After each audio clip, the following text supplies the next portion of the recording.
आज के युग में दो तरह के लोग हैं। एक वह जो योग और सांसों की कुछ क्रियाओं को ध्यान मानकर नियमित रूप से करते हैं और संतुष्ट हो जाते हैं। यह शारीरिक और मानसिक व्यायाम है, यह आत्मा की खोज नहीं है। दूसरे वे लोग हैं जो भगवान से मिलना चाहते हैं, ईश्वर के अस्तित्व को खोजना चाहते हैं। उनके भीतर कई तरह के सवाल होते हैं। ईश्वर कहाँ रहते हैं, उनसे कैसे मिलना हो सकता है, कौन सा ध्यान मुझे वहाँ तक पहुँचा सकता है, इत्यादि। जीवंत गुरु के ना मिलने पर क्या साधक अध्यात्म के पथ पर लंबी दूरी तय कर सकते हैं? जी हाँ। भक्त की आंतरिक पुकार, उसके भीतर परमात्मा के लिए प्यार और समर्पण, उनके और परमात्मा के बीच एक डोर का काम करती है।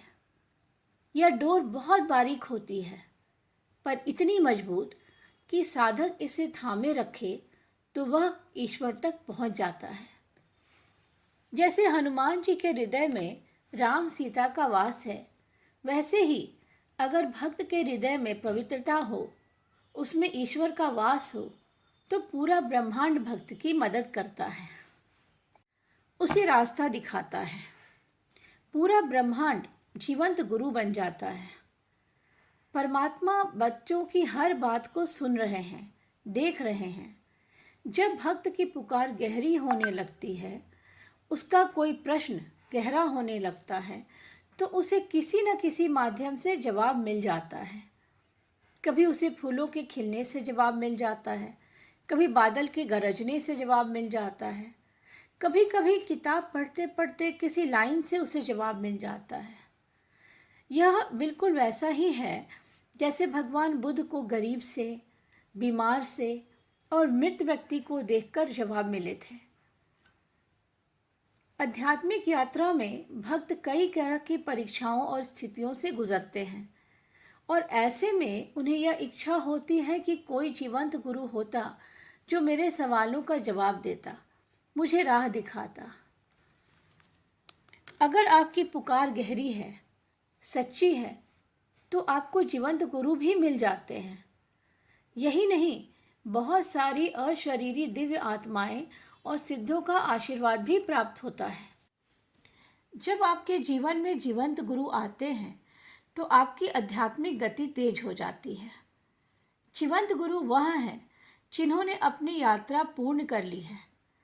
ऐसे समझिए कि एक छोटा बच्चा नदी में उतरता है तो वह नदी के वेग से डगमगाकर गिरने लगता है, पैरों में पत्थर भी चुभने लगते हैं। नदी में चलना उसके लिए बहुत कठिन हो जाता है, परंतु जब उसके पिता आकर उसकी उंगली थाम लेते हैं तो वह धीरे धीरे उसी पथरीली नदी से आसानी से पार हो जाता है। नदी का वेग अब भी तेज है, पत्थर अब भी नदी में है, पर पिता ने हाथ थाम लिया तो बच्चे के दिल में एक ताकत महसूस होती है। रास्ते की कठिनाइयाँ उसे कम लगने लगती हैं। जो भक्त गुरु के चरणों में खुद को समर्पित कर देता है और अपनी बुद्धि का ज़्यादा इस्तेमाल नहीं करता, वह बहुत तेजी से आध्यात्मिक गंगा को पार कर लेता है। समर्पण करने से भक्तों की ऊर्जा गुरु की ऊर्जा से जुड़ने लगती है। गुरु का अनुभव और ज्ञान धीरे धीरे शिष्य में उतरने लगता है, बिल्कुल वैसे ही जैसे कि एक बड़ी टंकी एक छोटी टंकी से जुड़ जाती है, और बड़ी टंकी में जो भी पानी है वह धीरे धीरे छोटी टंकी में भरने लगता है। इस पूरे प्रवचन का एक ही सार है कि अगर आप में भक्ति है, समर्पण है और आपका हृदय पवित्र है, तो जीवंत गुरु के मिलने तक सारा जगत आपका गुरु हो जाता है, और जीवंत गुरु के मिल जाने पर सोने पर सुहागा हो जाता है।